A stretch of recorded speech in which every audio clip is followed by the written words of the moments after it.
I'm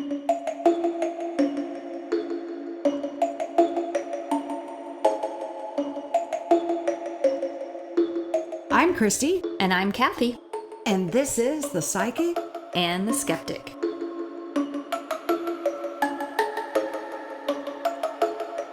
Welcome back to The Psychic and The Skeptic. And on this episode, we're going to be discussing automatic writing. So automatic writing is when someone writes words, symbols, or messages while feeling as though the writing is coming from an outside source. So a spirit, subconscious force, or something beyond conscious control. It has been associated historically with spiritualism, trance states, and occult practices.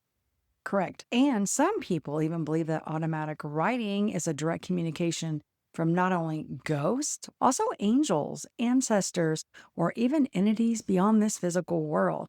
And yes, I'm referring to aliens. What? Well, Aliens. E.T. phone home. Here we are again. Look, I do believe that there's got to be some sort of alien life out there, right?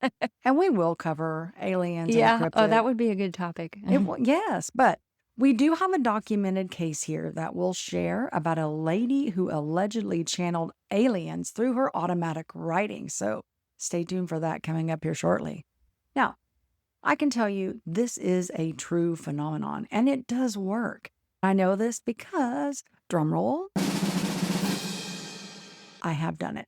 So I will share some of my own personal experiences a little bit later on in this episode. Now, I will say that this topic has fascinated me, especially at the beginning when I was first learning to use my gifts. So any of you guys that are not familiar with psychic gifts, it's one of those things where you may have them, but over time you do have to learn to use them and develop them. So I didn't really believe that automatic writing was real or that it could be done. Of course, now what did I do? I started studying it and I wanted to figure this out for myself. Was it real or was it just a bunch of phooey, right? I say food. I was just kidding. And I say, you're wrong on this one, Miss Skeptic. Yes, ma'am. Yes, we're going to stand hard on our sides on this one. I am really skeptical about this one. Although because you are my trusting friend, I do open up my open skeptic side just slightly here, but... Well, open up your skeptic hand and I'll send a good spirit friend of mine your way and they can show you how it works. I don't know if I want to be possessed. No, it's not. Well, only your hand. Oh. But look, by me trying this, that's when I found out that it worked. And to be honest, I was a bit spooked by this phenomenon in the beginning. Gosh. Yes. Yeah, not being in control of a part of your body would be a little bit correct, which is concerning. something else that I'm going to share. So more details coming up a little bit later on in this episode. Now, this topic, though, has interested other people like me, right? Other mystics, mediums, psychologists, occultists, and even skeptics for centuries. We're going to talk about that as we start to get into the history. Well, science generally explains automatic writing through a mix of psychology, neuroscience, power of suggestion, and altered states of attention rather than paranormal communication. So the most common explanation originates from the person's own subconscious thoughts, memories, emotions, and associations. So very similar to some of the explanations we have for some other psychic visions, just from a neurologic and psychologic point of view. So you're saying my hand and my mind's making this up. Is that what you're Yep. saying? Power suggestion. And look, folks, I just want to say, I think Kathy is accusing me of just making this stuff up, but I swear to you, I will explain a little bit more. I believe that you believe you're not making this up. That's the same as saying you believe that I'm nuts. Thanks, Kathy. No, I didn't say you were nuts. I know you're not nuts. Well, regardless, look, folks, what side are you on here? Are you on the psychic side or are you on the skeptic side? We're going to So- have a battle this time. Right? Team skeptic, You guys team were waiting psychic. for an all-out brawl on this podcast. No, JK. Well, regardless, we're going to explore the origins of automatic writing, looking at the historically documented cases and how it's been used throughout history. And guess what? Even the possible dangers that it entails. And yes, there Yeah. are dangers I mean, in with it. You brought up the word, and I also brought up the word occult anytime you bring that up. Whether you're agnostic or religious, that's kind of a no-no area too. Well, yes, but when the occult was brought in, that's just saying that automatic writing can be done within Right. those groups. Yeah, so certain people use these type of skills or gifts in nefarious ways sometimes. Mm-hmm. They can, yes. So we'll go over all of this information chronologically, as we usually do, from ancient practices all the way to modern phenomenon like the occult, and investigations and psychological studies on the topic. Who knew, right? Right. Well, here's the thing. It's really important, I think, to figure out where the origins of these certain things, where they come from, how they have gotten to today, just because it helps us to understand them a little bit better. So some of the earliest forms of automatic writing can actually be traced back to thousands of years ago. We're talking these ancient cultures that believed that there were these divine beings that could communicate through humans in these altered states. Now, one early example of this actually comes from ancient China during the Song Dynasty, Song. This was around 960 CE, and there was this spiritual practice called fuji, or spirit writing in translation. Yes, fuji involved a suspended stylus guided over sand or ashes, Like so a not pen. directly touching it. And practitioners believed gods or spirits directed the movement. And historically, scholars documented these rituals in Taoist religious records. Participants often entered trance-like states before the writing began. So basically, they were on some. Oh, I knew that was coming. Well, maybe. I was going to say, why is it that it seems like you have to be in some sort of different altered state of mind to be able to do this? It sounds like a possession to me. You're in an altered state because something else is controlling you. I'm wondering, though, possession state, would that be considered the full body as a possession? I don't necessarily know if that's the case. Well, using a little open skepticism here, if you think about how our brain works, we have a hemisphere, so it's split in two. You have your whole brain that controls the whole body. But if a surgeon goes in and manipulates just one little pinpoint part of your brain, we can get one arm to move. Or if you have an area of the brain that misfires, causing a seizure, you can have a one-sided or one limb seizure-like movement. So is there some kind of spiritual connection that can occur and control movement in your brain? That's a good question. Maybe some kind of energy or some electricity. Well, But that would be multimodal. You'd have to have some thought communication maybe, or if it's strictly gross motor movement, that is pretty precise to get somebody's hand to write legibly. Right. So that's what I'm saying. It's kind of weird and connected. How would the brain be affected if they go into this trance in a sense? The human would have to disconnect from that part of their brain in order to allow something else to take over. Right. But why would you need to be in a trance if this is not a cognitive takeover, but a physical takeover? You should be able to keep your cognition or your consciousness. You should. And I did whenever I had my experience. I didn't go into some altered state of mind. I was very aware of what was going on. Reports like this just makes me wonder, were they on something? Were they on a hallucinogenic or something? Because I don't think you would have to go into that altered state of mind to do the automatic or writing. are we looking at two different phenomena here? Possibly. Somebody who maybe in the ancient time without education and knowledge thought that this was occurring and they were really just kind of drunk. Drunk texting, the old school style in the sand. Right. I mean, quite possible, yes. Well, looking at this Fuji writing, it was considered like a sacred bridge between the earthly and the spirit world. So again, their mind goes to a different plane or like a different level. So the messages often contain prophecies, moral guidance, healing, advice, or religious teachings. So the movement involved in Fuji writing resembles what psychologists later called ideomotor effect. So unconscious motor movement performed without conscious awareness. Yeah. And that same principle appears in Ouija boards and pendulum divination, which is how you do fortune telling through a swinging pendulum to kind of tell the future or reveal unknown information, like how people might swing that over a pregnant belly to determine the sex. Right. But that's what's kind of creepy, though, because Ouija boards, isn't that same phenomenon there where you're allowing spirit to communicate through your hands and moving a planchette on the board to spell out a message? Yeah, but I'll tell you what, though, with the Ouija board, I have felt the difference. Like when I went to go use it, it doesn't feel like it's coming from my hands, though. Literally, it feels like the planchette has a pull to it.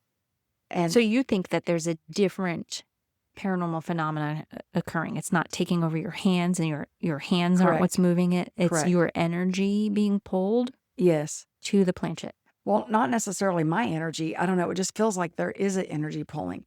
And let me say right now, I don't condone the use of Ouija boards in any way. The only reason why I ever used one was I wanted to find out if there was truth to the theory. Are they real? Do they work? And Right. You wanted to see for yourself. You're exactly. an investigator. Exactly. Right. And they do. They absolutely do. But what's dangerous about them is that you can't control who is answering through that Ouija board. And you can open up doors that you're not careful. And so I never, ever condone the use of using a Ouija board. I think it's very dangerous. And you can bring spirits through to this side, and it's like ripping a hole, right? Sure. In a doorway. And you don't always know how to close that or can get it closed. Right. And that in itself could be its own episode. We could talk about all the beliefs and all the experiences people had with Ouija boards. Mental note for later. Exactly. But it is said that this is a similar paranormal writing or automatic writing in a sense. But one thing is handwriting versus messaging from a board or using some other communication tool. So I could see how they could be separate. Mm-hmm. And they feel different too, I will tell you. So now for ancient Greece, they had a trance-speaking oracle called the Oracle of Delphi. Although this is not technically automatic writing, the concept was similar, and a human actually acted as a vessel for external intelligence. So these altered states may have involved ritual conditioning, sensory overload, or dissociative trance states, or inhaled gas. Inhaled gas. Yep, gas. Okay, I gotta know. What is this all about? Okay, well, it is important to know about the Oracle of Delphi and to explain her role, because here's the thing. After her, you started seeing other ancient civilizations and cultures incorporate more of these psychics in. So, the Oracle of Delphi was a premier high priestess of the Temple of Apollo. This was located on the slopes of Mount Parnassus. This temple was active from at least the 8th century BCE to the late 4th century CE. She was seen as the most powerful and influential woman of the classical world. Emperors, kings, and common citizens traveled from across the Mediterranean to seek her advice, making her prophecies a dominant force in shaping Greece's political history, colonization, and wars. So she was a big deal. Yeah, she was a big deal. Lots of people came around to seek her. So she's like Miss Cleo of the time, right? Right? Call me now for your free reading. Of course, I didn't have phones back then, but no, they had to go and travel by their chariots. Right? But according to these ancient accounts by historians, she entered an altered state of consciousness. So here we go again. She was drunk or high. High? Puff, puff, give. Maybe she was high and drunk. Let's see. Traditionally, though, this altered state was attributed to chewing these laurel leaves or inhaling sweet vapors that rose from a geological chasm beneath the temple floor. So gas. or some other hallucinogenics. Yeah. Leaves, oleander leaves, maybe? Well, and later, scientists have actually gone back and studied how some of this was possible. I watched a documentary show on this, but even modern studies hint that these fumes may have been ethylene gas or smoke from burning oleander. Yeah, so there we go again. We see that a lot. And I wonder if this is just maybe not everybody had experienced this yet. And Oh, yeah. to learn that this is chemical manipulation. This is Right. the chemical effects and not necessarily a spiritual experience. But can you imagine, though, if you were really ignorant to that information, if you see someone go under the influence suddenly of that? Yeah. All You would that. think they're possessed. Yes. And where she was sitting also made the difference because it was right on the cracks of where this gas rose up. A big crack of where the gas came from. Okay. Oh, Lord have mercy. She is Look what on a happened roll. now. We're far rockers. Oh, wow. During the medieval period, automatic writing became associated with mysticism, alchemy, ceremonial magic, and religious visions. Some monks and mystics claimed that divine forces were guiding their hands as they recorded sacred revelations. So, of course, that introduces fear surrounding spiritual influence because in many cultures, unexplained writing or trance communication was thought to be demonic possession. And Right. rightfully so, because something's taking over their mind and their body. Yeah, kind of like with the Salem witch trials, you know. Right, a witch, a They witch. didn't understand that at all. Mm-hmm. And then, of course, people who did claim any sort of spirit contact were accused of heresy or witchcraft. So there's documented cases where religious authorities interpreted this involuntary writing as evidence of spiritual corruption. So psychologically, some historians were saying that these individuals may have experienced true mental health disorders like dissociative disorders or sleep paralysis. Maybe it's a trauma response from something that happened to them, or epilepsy, like I was mentioning earlier, Mm-hmm. and psychosis. Again, some deeper psychological issues. Right. And even occult practitioners, like during Renaissance time, they would use automatic writing. And their purpose of doing that, though, was to try to communicate with angels or hidden intelligences, so those sort of things. Trying to get information, perhaps, answers to questions. Yeah, well, they believe that it would help to reveal secret knowledges of the universe. And yeah, Oh, even deeper understanding. right. Yeah. So no wonder there was so much unknown. Right. Science wasn't really around. And so many And people religion saying, was forming or new.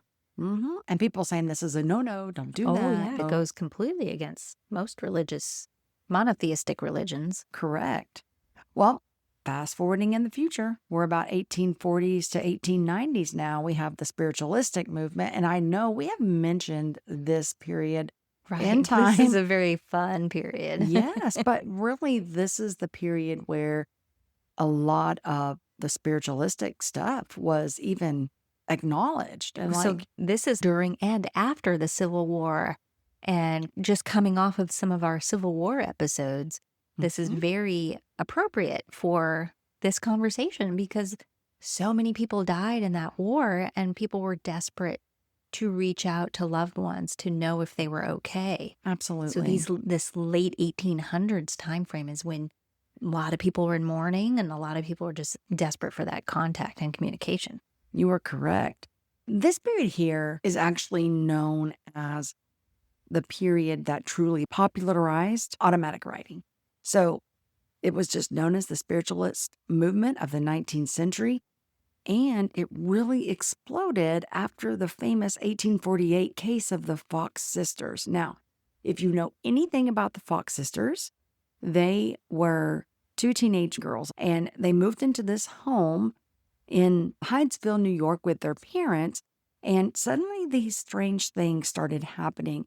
They would hear knocking and hear movement and shuffling. And so they were really scared at first. They thought, oh, we got a ghost. And so they started to communicate with this spirit and would tell this spirit, okay, if the answer to our question is yes, knock once, This is an example. Or if it's no, knock twice. And their method worked. They were able to get these spirits to communicate back with them.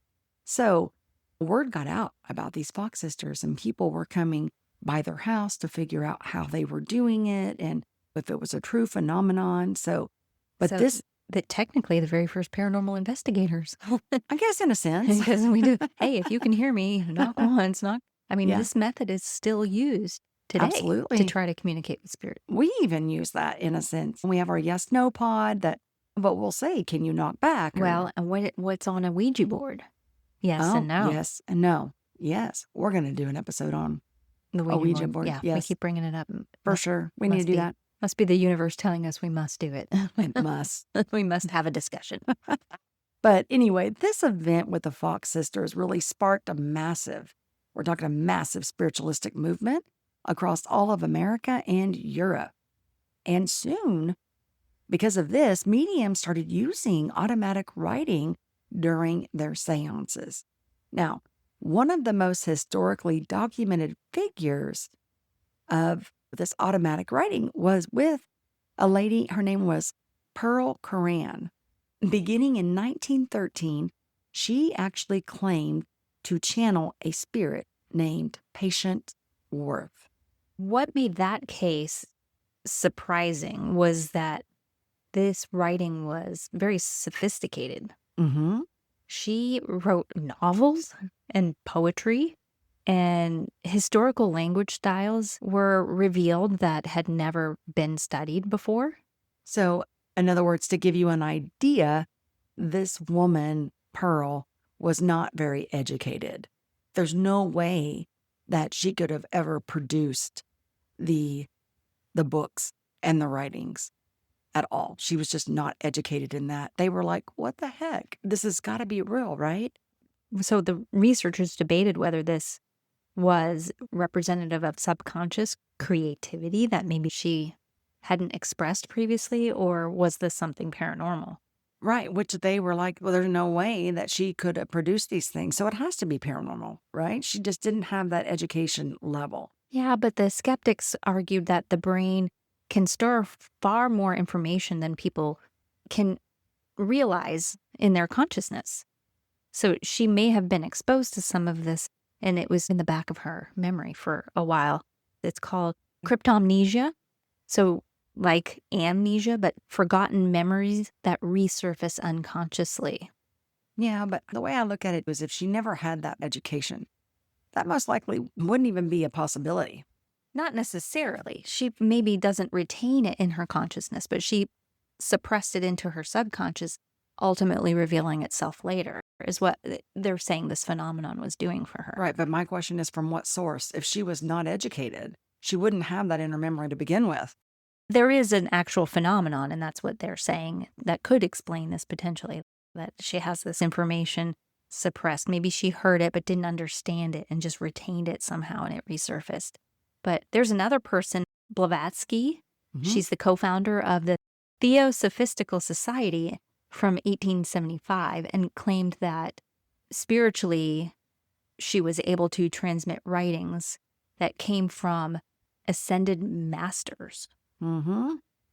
Now, her writings, I will tell you, deeply influenced occultism and New Age spirituality, and later even some paranormal beliefs. But she was looked at harshly by critics. They accused her of fraud and of deception. Right. So, I mean, that makes sense. Everybody gets all this attention from this automatic writing, and now they want buy-in, and they think, oh, I can profit from this. I can gain notoriety from this. sure. But because of this period in time, automatic writing it's just like it embedded itself. It deeply embedded into the metaphysical practice from that point forward. And So it sounds like it's still going. it is. It is. If you do any research at all, automatic writing will pop up, and a lot of times is associated with spirit communication by psychics or mediums or people that are sensitive that can use that as a gift. So, of course, because of this growth in popularity over the years and over the centuries, psychology enters the conversation in the late 1800s Mhm. and into the 1930s, which in itself was a growing field at the time. Oh, yes. So Pierre Janet and Sigmund Freud became interested in automatic writing because it seemed connected to the unconscious mind. If you're familiar with Sigmund Freud, if any of you have ever taken a psychology class, you'd know that name pretty well. Instead of spirits, psychologists began viewing this as hidden thoughts emerging from beneath conscious awareness, again, much like cryptomnesia. Well, and even Carl Jung, he was very open to a lot of spiritual things. And we've talked about him before. He was a well-known psychologist, and he did experience spiritual type things. He was like with dream analysis and how it's tied to your unconscious mind. And the same here with automatic writing. He was very interested in it as well. So he would use this active imagination exercise to communicate with, let's say, symbolic figures that would come up from one's unconscious. And he didn't necessarily dismiss any spiritual interpretations entirely, but psychologically, he believed that these figures represented archetypes and unconscious processes. Well, yeah, it's hard for me to see how he could be on the fence there, assuming there could be some spiritual interpretation, but at the same time is still an unconscious process, unless he's starting to see maybe there's some kind of spiritual connection to our unconsciousness that it reveals itself. Yeah. I mean, I can see that, but I think out of all the main psychologists that were out there, Carl Jung was one of the ones that believed more in the spiritual a little side bit of more open to it. Yes, than all the others. Well, there's the Surrealist movement in the 1920s. Yes. And that's where artists and writers would intentionally use automatic writing to bypass little thinking. I don't know how the heck they did that. I mean, I don't know if I'd trust that, but that's kind of like, oh, let's just see. Andre Breton believed spontaneous writing could unlock pure creativity. Sounds like the 1960s and 1970s Well, yeah. instead of the 20s. We're talking about the 1920s here, so they were a little bit eclectic in their own way. Yeah. For the early 20th century. So, but this was less paranormal and more like an artistic experimentation. See if we could pull creativity out of our subconscious mind. Right. But still, you have all these occultists. They still believed that the subconscious states of mind would actually open these gateways to different spiritual realms. And that's why we have so many problems today. They ripped a hole right through. Well, same thing like with the Ouija board, what we're talking about. You use that in a sense, and that's kind of like opening up that gateway, right? Who knows what can come through? I don't know. No It's just stuff I joke. don't want to mess with, that's for sure. Next, we're going to start talking about some different cases of things that are still documented in history of how automatic writing was used. So one of the earliest historically documented figures associated with automatic writing was Hildegard of Bingen, and she was a German Benedictine abbess, which is like a mother superior, who's the head nun in charge. And she was born in the year 1098. She was an old fart.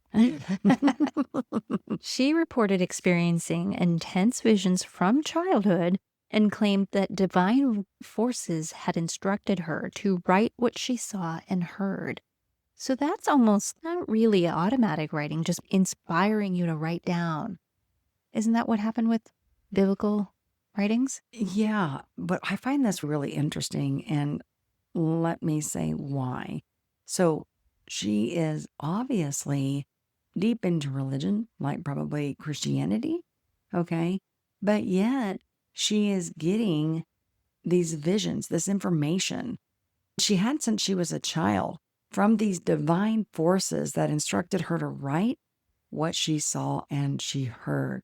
Right, because she described them as luminous visions and voices that were overwhelming.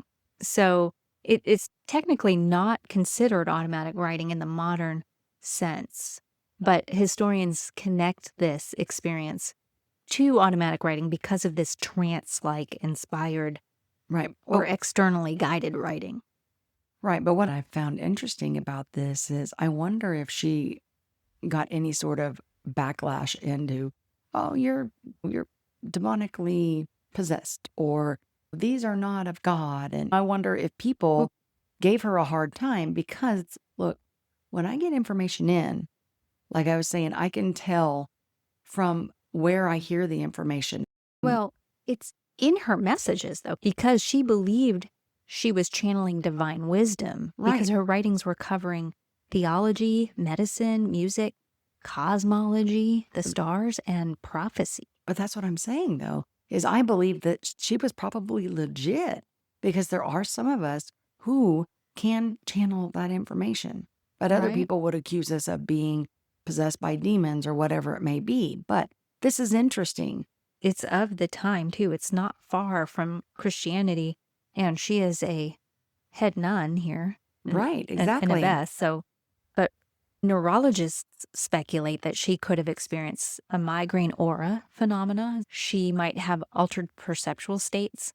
Regardless of the explanation, though, her writings became enormously influential within her medieval Christianity. So Right. the believers are probably thinking she's another prophet bringing messages. Did they? Or did they think that she was someone that really wasn't in? Well, I mean, it says that she was influential in medieval Mhm. Christianity. So, yes, believers did She had to be feel bringing she was about legit. some really legit stuff for people to look at it that way. And it had to have created an impact for it to still be part of history when it comes to automatic writing today. Right. Well, in the 1740s to 1770s, you have this man. His name was Emanuel Swedenborg. Now, in this 18th century, he was a Swedish philosopher and claimed that he regularly communicated with angels and spirits. He documented extensive spiritual revelations through inspired writing. He recorded detailed descriptions of heaven, hell, and even spiritual dimensions. Now, unlike later trance mediums, he remained conscious while he was working.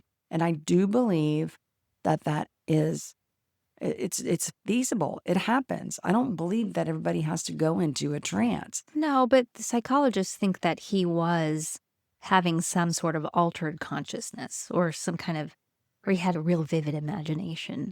And they can believe what they want. Possible neurologic phenomenon, something Right. explainable. If they can't look back onto history and say that, hey, this has happened before, maybe this is a possibility, right? But I will tell you that modern spiritualists did consider him to be one of the earliest major figures as far as in Western spirit communication. And unfortunately, his writings heavily influenced later occult movements and, well, in spiritualism, which is sad because he got descriptions of heaven and hell and different things, communicating with angels and spirits. So, And back then, they might not have had a lot of the cases to start connecting this to psychology. It's in the hindsight that we see with many cases that we know exist today, and then can look back in history and make that connection. right. So Andrew Jackson Davis is another one that is known as the Poughkeepsie Seer. So during the early days of, again, this spiritual movement of the mid 1800s, he claimed that spirits dictated information to him while in a trance state. So here we are with Back an in the trance. actual altered consciousness. Mm-hmm. He said that he entered this altered state in which he produced philosophical and spiritual writings beyond his formal education, as you were mentioning. With Patience Worth. Right, Yeah. right. So in his work written in 1847, The Principles of Nature was written in 1847 and became extremely influential among other spiritualists. Believers saw him as evidence that spirits can transmit wisdom through human consciousness, although he admits it was an altered consciousness. But again, skeptics argue that trance states can dramatically alter our memory and access to our memory. It can change creativity and verbal fluency. So language can be altered in these altered states. But Davis became another one of these foundational American spiritualism figures. I'm just telling you, I believe it because I have lived some of that myself, receiving message, and nobody can convince me differently. And Kathy, I'm a Christian woman. I don't dabble in anything black magic, black whatever, nothing like that, right? But I do get what I call divine messages and intuition and guidance to help people. Plus, on top of it, I hear from loved ones, and I've even been able to recognize and connect with an earthbound that's stuck here. Can I help them Yeah, over? that's psychic gifts, spiritual gifts, but specifically to the automatic writing and the altered consciousness and letting somebody take over your hand to communicate. Mm-hmm. That's the piece here that's the questionable part. Mm-hmm. I'm open to the fact that you could receive messages and that there's communication maybe from beyond that metaphysical space could potentially exist. In my open skepticism here, Mm-hmm. there's just a lot involved here and a lot that our brain could explain. Not every story makes sense neurologically or psychologically, especially when it comes to people who aren't well educated, and yet they're writing in a way that's not any way that they would have written themselves personally, Right. that it seems to come from some other person. And that's interesting, of course. But there's a lot of these other cases where we don't have all the details. We're not really 100% sure just because it's so old. I mean, we're talking about ancient times all the way up Mhm. till medieval and earlier even. Yeah, and we don't know if it was just all by mind or if it was done by hand. And there is a difference. And I do Right. know there's cases in here that we will talk about where the automatic writing was used by the hand. Right. And I think that's where things get really interesting. Mm-hmm. Our next case is Helene Smith. She was born in 1861, originally as Catherine Elise Mueller. And her case is fascinating because she is a Swiss medium that was studied extensively by psychologists and early psychical researchers. She claimed that she channeled spirit messages, and she even received messages from beings from Mars. So in other words, folks, aliens. Yes, This is here's the our one. alien case. Yes, this is the one earlier in the podcast that I mentioned. We had a case of a woman who actually got information from aliens. So Yeah, here you go. Martians, little green men. Yes, she claimed that she got these messages through trance writing and speech. So her psychologist, Theodore Florney, studied her extensively. She's one of the best scientifically documented cases because of the psychology, and her case became influential in psychology as well as psychiatry. His thoughts about her writings were that they likely emerged from her subconscious imagination rather than from spirits. Of course, he's being Or logical aliens. here, right? So he considered her to be psychologically fascinating rather than a fraudster. Her case helped shape modern ideas about dissociation, which is a true psychological phenomenon, Mm-hmm. and subconscious creativity. Well, and Florney also published a famous analysis in 1900 that was titled From India to Planet Mars. Smith claimed to channel entire alien languages and past life memories, and Florney concluded, again, that these were not products of just her imagination. He thought she was the real deal. He just really didn't know if they were coming from aliens or whatever. Well, he didn't believe that she was truly receiving these psychic messages, that he thought she was a psychologically fascinating person. Yes. Because she is the first real case of dissociation. And Right. so what that means is that there's a temporary separation between conscious awareness and mental processes. So similar to daydreaming while driving. You, all of a sudden, you're driving home and you hardly remember where you were. Yeah, you're on Because you were autopilot. dissociating. Yeah, or on autopilot, as we Mhm. might call it. Or Yeah. zoning out, for example. You zone out. Your conscious mind is elsewhere, but your subconscious mind takes over the motor functioning of the actual driving. I wouldn't mind trying to find some stuff they wrote to see what supposedly Smith came through as far as these alien languages and what was said. That'd be interesting. Well, that's where he says that creative consciousness is emerging in there. right. This is also similar to being absorbed in a movie. You're just so focused in the movie that you dissociate with what's going on around you and you're Mhm. not even aware of your surroundings. And this dissociation can also happen when some people can write without remembering every sentence that they're writing. So some people who maybe write for a living Mhm. do what's called free writing and just let the words Let it flow. come as they may, as you just automatically type into your computer or a typewriter. So it's like a trance state, or similar to hypnosis or meditation. Sometimes emotional stress can cause this dissociation or even sleep deprivation. So many times we talk about sleep deprivation and how important that is to get some good rest. Oh, for sure. That's a key thing here, is a lot of these are in that trance-like state. William Stainton Moses was born in 1839. He is an English clergyman and became famous for producing automatic writings that he believed came from advanced spiritual entities.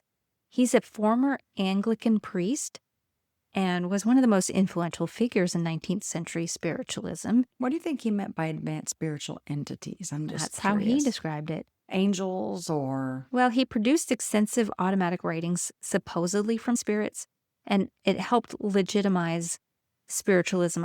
His notebooks contained lengthy spiritual teachings and discussed philosophy, so higher intellect type messages, and descriptions of the afterlife even. So other automatic writers did poetry and creative thought and maybe communication, but not things so deep as psychology, or philosophy, and mentioning afterlife. This was something unique, which is why spiritualists and spiritualism and educated Victorians of the time were very interested in what he was saying. Yeah, and unlike the fraudulent mediums, during that period in time, they were caught doing tricks.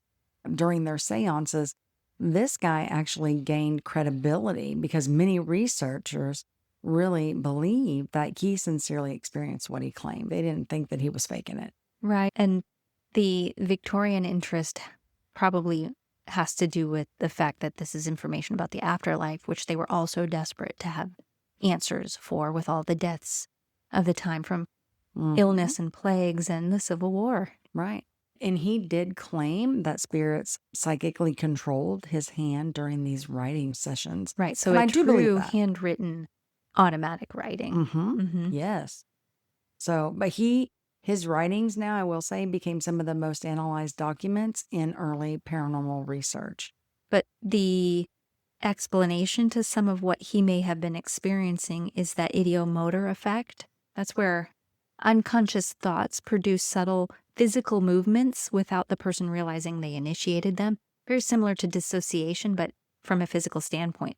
The same way that we explain hands causing a Ouija board to move without us really being aware that our hands are moving it. So you're saying that phenomenon can cause a person to be able to write the word dog. Well, it's teeny tiny little motor movements that create a ripple effect. So one little pebble can create waves way out there in the ocean. That whole, it changes movement over time like a pendulum. You can have the slightest micro movement of your fingers, but by the time you get to the end of the string where the pendulum is hanging, you see larger movements away from the hand. Or dowsing rods, ever so slightly moving your hand and your wrist can create a larger movement at the end of the rod, showing what seems to be movement that you didn't cause with your own hands. The same thing with the writing.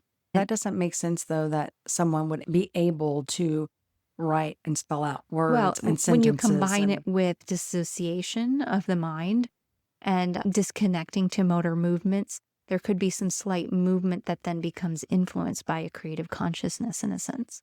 So, and that's kind of how they're making these connections. Right. The person feels an external force guiding the movement, but the measurements show the muscles are still being controlled by the individual unconsciously. And again, it all goes back to, do you believe in it or do you not believe in it? And if you don't believe in it, let's find a way to discredit it or to pick it apart in a sense. But I guarantee you, someone that truly had this experience and was able to do these things, you know the difference between, is this me or is this truly spirit? I mean, I'm living proof of that. They also say that neuroscience research on trance, hypnosis, dissociation suggests that reduced activity in certain regions in the brain that are involved with self-monitoring and agency. These are systems that help us feel like we're consciously doing something. So it's like an awareness piece in our brain. And when that sense weakens, actions can feel externally generated, like not by ourselves, even though they originate from within our own brain. The same phenomenon occurs in hypnosis. It's certain meditation states, some neurological conditions, seizure-like activity, for example, and creative absorption. So being so overly into and emotionally connected to something, there's that dissociation again and that creative act that happens in the process. But science doesn't fully explain every subjective experience that people report, but the feeling of automatic writing can be very real and even emotionally powerful, even if mainstream science interprets it as something internally generated rather than paranormal. Yeah. But I'm really interested in your story. How does that play into what was your experience with automatic writing? Okay. Well, I can go into that and explain that. So of course, I was curious, is this a true phenomenon or not? I did some research on it first to see how do you do automatic writing in a sense. And so I remember being on an investigation one night and I thought, okay, I'm going to try this.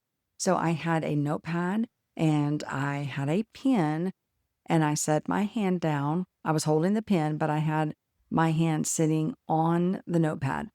And I basically said, hey, to any of the spirits here, if you have a message, I would like for you to use my hand and write that message.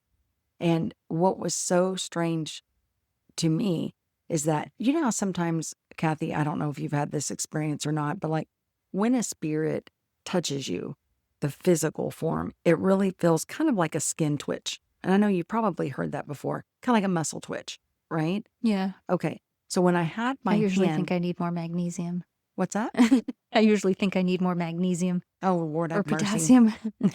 Electrolyte imbalances. Somebody give her a banana. No. But no, I think on a paranormal location, usually I feel more of a zap or like kind of like a static charge Okay. rather than a physical touch. Right. Well, physically touch, it feels like a muscle twitch. Mm-hmm. I had my hand holding the pen and it felt, and it's very loose, just tight enough to where I could hold the pen, right? But not have any like tightness in my muscles. So all of a sudden I felt like a twitch, kind of like that muscle twitch. And then it kind of felt like a little shock. And then the next thing I know, I was gripping the pencil and I was writing. And the writing did not look like my own handwriting. Now, it was a bit messy. I could tell that it was not in my neat penmanship, and part of it was kind of shaky, but I did write out a word. And to be honest, I kind of stopped after that word, and I don't even remember what it was, to be honest, but it kind of like spooked me in a sense because I was like, okay, I know that was not me. I know I did not do that. And the time that I was doing this, I also just I cleared my mind. I didn't go into a trance-like state, but I did clear my mind, but I wasn't getting a psychic message. I wasn't getting that message and writing that message. So I wasn't, because when we're on investigations, if I get a message, I can bet it was correct. You didn't even get the message. It just went straight to your hand. Correct. That's how I blocked off my mind in a sense to let it go direct to my hand. And I did. I was in this Victorian style house at the time. I remember I've seen you do the automatic writing at least once before. Mm-hmm. And I feel like it was way early on in a case when we were with API, because weren't you and Brooke or Tammy were trying it? Mm-hmm. Yeah, and Tammy I've done it several different times. Mm-hmm. Now, I don't do it that often. And the reason is just because I don't like the idea of allowing an entity to come in and take control of any part of my body. Right. You did it for the sake of science or metaphysical science. Right. But just to show that it does work. Honest to God, it does work. If psychology can explain it, then it works psychologically to the way that our brains can dissociate and disconnect and let creative subconscious awareness, that's oxymoron there, but let our subconsciousness take over, perhaps, especially if it's not in your handwriting. It's because you're not making the connection in your consciousness to tell your hand to write neatly in the way that you normally write. Correct. And I was focused on the environment. I closed my eyes. I just focused on the environment around me, the sounds, the smells, things like that. Mm-hmm. It wouldn't be something directly like, oh, hey, I'm so Betty you weren't Sue, you here I weren't fully am. focused on your handwriting, which is how I probably would write if I tried writing in my left hand. It wouldn't look like my own handwriting Correct. because my brain connecting to that hand doesn't work. It's not practiced that way. So we're not used to writing without our consciousness connected to it. So it makes sense to me from a biological point of view, a psychological point of view, that it wouldn't look like your handwriting. And the very first time that I ever channeled, I was in Claremore, Oklahoma, at a Victorian style house. And I remember it was this female ghost that resided in the home, the one that did the automatic writing using my hand. And again, I can do it from time to time. It's just not the most comfortable place that I want to go. I wouldn't that open skepticism here that by chance that they could be somehow manipulating you and your spiritual safety. That's more important. I stay very shielded and guarded, and to be able to do automatic writing, you have to kind of let down part of you've been that. doing this long enough. You know when you're feeling a danger that you're able to fight it off. But I mean, what about the time when it's something you don't expect or something you haven't encountered before? Right. So I'm very careful when I do it. And a lot of times too, if I have someone who is psychically inclined or gifted like what I am, it's good to kind of have them there as backup. You see, they can kind of help act as your shield if need be. So and then we bring out the holy water and the rosary and we just go from there. Right. The power of Christ compels you. Exactly. But bringing this into present, 1980s to the present, automatic writing is very connected now to New Age spirituality. And people that do this claim that their communication, this automatic writing, is from spirit guides, from ascended masters, from angels, extraterrestrials, interdimensional beings, and even ghosts, some that are transcended or some that are even earthbound. So, and I know that modern psychology will connect these, of course, like you were saying, Kathy, to those meditative states. But sometimes people will use automatic writing for their own personal guidance or healing or spiritual growth. Or a way to make money, but that's definitely not you. Call me now. God knows I wasn't she didn't charging. do anything. But I think it's interesting when automatic writing is done. I've heard of cases to where a book is done, and it wouldn't be automatic in their hand, but they're given the words. And someone that had no writing talent whatsoever, and they had a spirit who was a writer when they were alive, and they're like, hey, let's write a book together. The prophets in the Bible did the same thing. Well, in a sense, yeah. Right? Yeah, for sure. So now if we look at automatic writing within the paranormal, okay? Right. In your modern paranormal circles, automatic writing is often used during, well, you can do it during investigations, but sometimes through seances or some sort of spirit communication rituals, or depending upon just the intent and the purpose. Some people, like mediums, if they're doing a reading for someone, they may do it to contact deceased loved ones. So maybe they're not clairvoyant, they're not clairaudient, but they can't see and hear what spirit is saying. So I'll just let them use my hand and we'll do some automatic writing and get your message that way. I thought it was important to mention because of paranormal, some of the more popular claims as far as people who do, the practitioners who do automatic writing, they say they can feel their hands tingle, sudden emotional shifts. They might have racing thoughts. They feel guided. They could even have some loss of time awareness.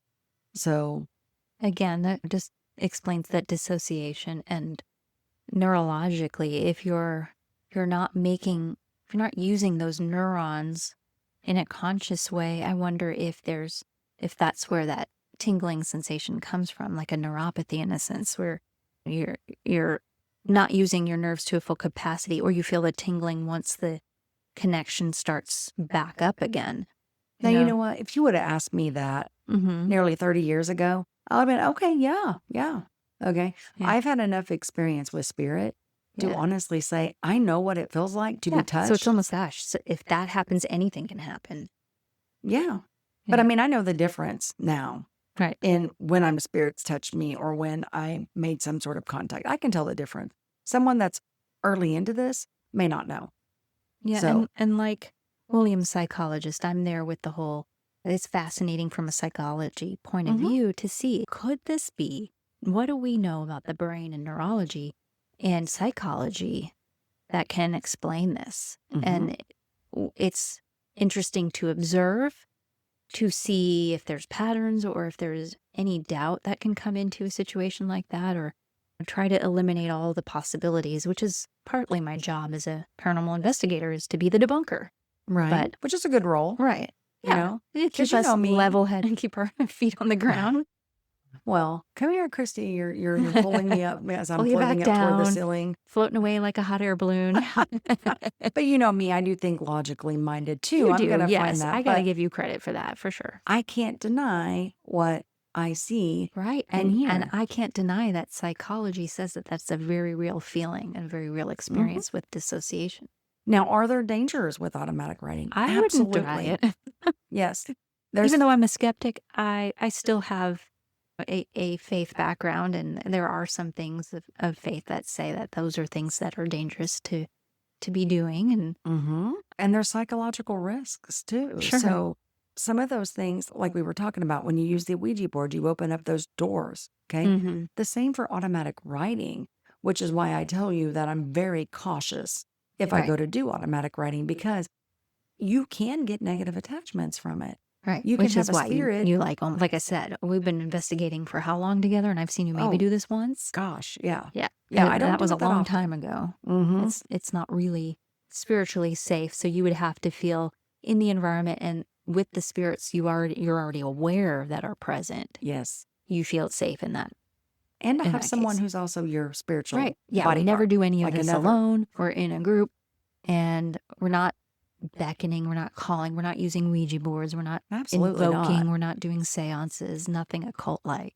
Right. Very, very spiritual and prayerful practices for protection and Well, and we do a lot of grounding too, Yeah. and a lot of Mhm. prayer. Mhm. I can't tell you how many places that we've gone to. and with a very strong intent that anything we do on any investigation and in any environment, we're there to help the spirits and the living find understanding and safety and peace and healing. Correct. Whether that means the spirit needs to move on, or whether they need answers from us mere earthbound living folk. Right. Right. But you do have to be careful.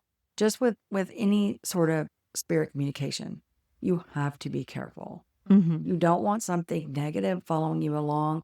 And even regular paranormal investigating, you can have problems. They can follow you home. They can attach. You can have nightmares.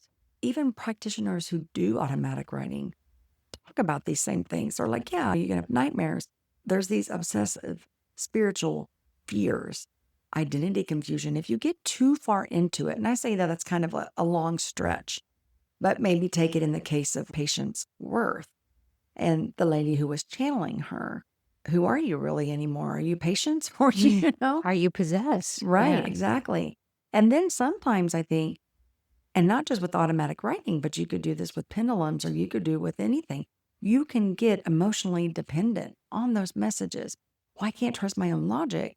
So I'm going to see what the pendulum says, or I'm going to see what the spirit board says, or, And that is the dangers of artificial intelligence as well. That is true. They just recently published information about that, to not become too reliant on it, that you don't rely on your own thought. Correct. Yeah. And then you also got to be careful, because you don't want a spirit coming in and control your thoughts. You only allow them to go so far. And that's why I'm very guarded with my protection, and why I'm not a big fan of doing automatic writing myself, just because I want to make sure that I'm in control. Nobody else is.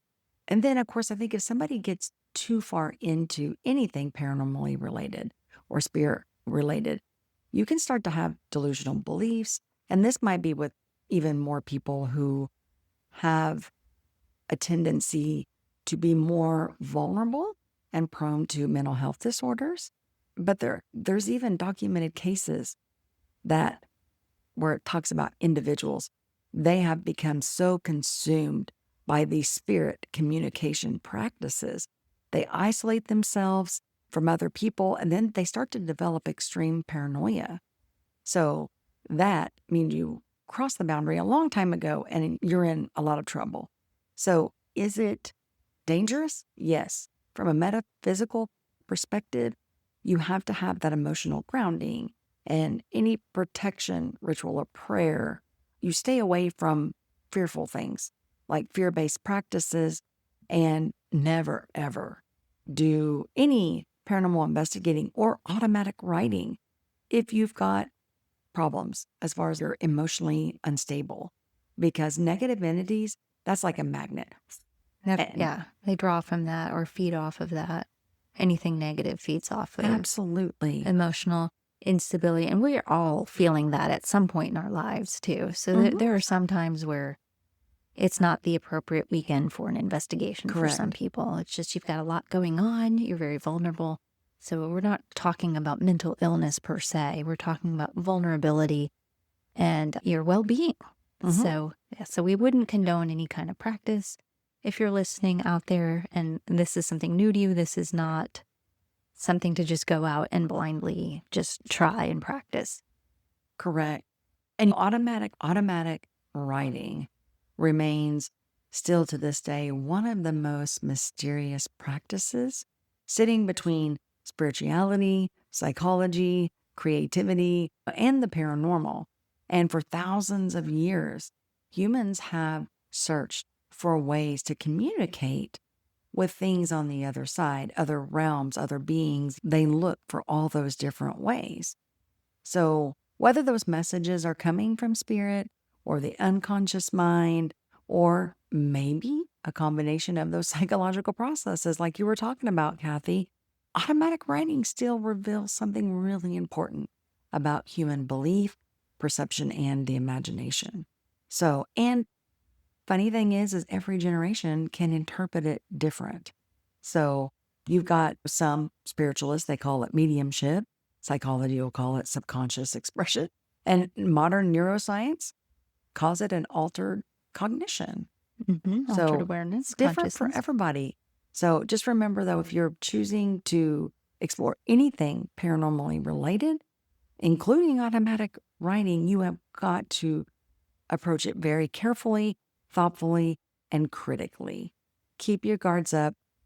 Do your research on it. Know what you're getting yourself into before you're like, oh, I just want to try it. I want to see what happens. That's dangerous. Don't do that.